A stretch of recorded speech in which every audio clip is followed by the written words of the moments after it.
नमस्कार, आपण पाहतात न्यूज मराठी। आता बातमी आहे कांद्यासंदर्भातील। कांद्याचे भाव गडगडले। निरा बाजारात कांद्याला 400 ते 1500 रुपयाचा भाव। मागील महिन्यात कांद्याला मिळत असलेला 32 ते 35 रुपये भाव या महिन्यात गडगडला असून पुण्याच्या पुरंदर तालुक्यातील निरा कृषी उत्पन्न बाजार समितीमध्ये शनिवारी झालेल्या निलावामध्ये कांद्याला 100 किलोला 400 ते 1500 रुपयाचा भाव मिळाला आहे। 1 नंबरच्या कांद्याला 1550 तर 4 नंबरच्या कांद्याला 400 रुपयाचा भाव मिळाला आहे। कांद्याचे भाव पडल्यामुळे शेतकऱ्यांनी नाराजी व्यक्त केली। उत्पादन खर्चाचा विचार करता हा भाव परवडत नसल्याचं शेतकऱ्यांनी म्हटलंय। शनिवारी सकाळी निरा परिसरातील शेतकऱ्यांनी बैलगाडीतून कांदा निरा बाजारात विक्रीसाठी आणला होता।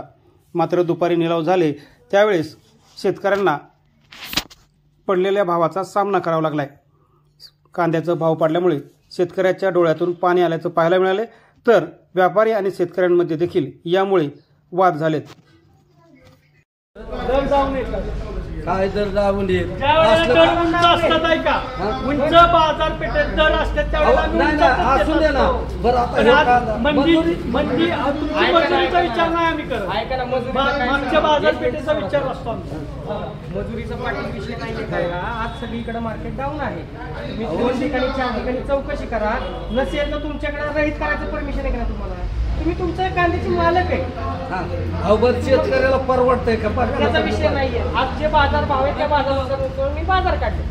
अहो हे बघा, हे परवडतंय का आम्हाला? कांदा 3000ला मटेरियलची पिशवी बाया घेतात 250-300 रुपये। ह्या कांद्यात आम्हाला काय परवडतंय? सरकार बनतंय काय परवडतंय सांगा बरं।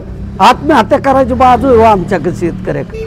आता हे जर कांदा 1300 रुपयांनी गेले, अहो पिशवी किती? काय करायचं? अनुदान देतं, आमकं देतं, कर्ज माफी, काय फाशी घ्यायचीच बाजू राहिली आमची। कांदा किती रुपयाने गेला? अहो 1300 कांदा काय हो? कांदा बघा काय 500 गेला आणि काय 500 300 सुद्धा। काय परवडायचं शेतकऱ्यांना?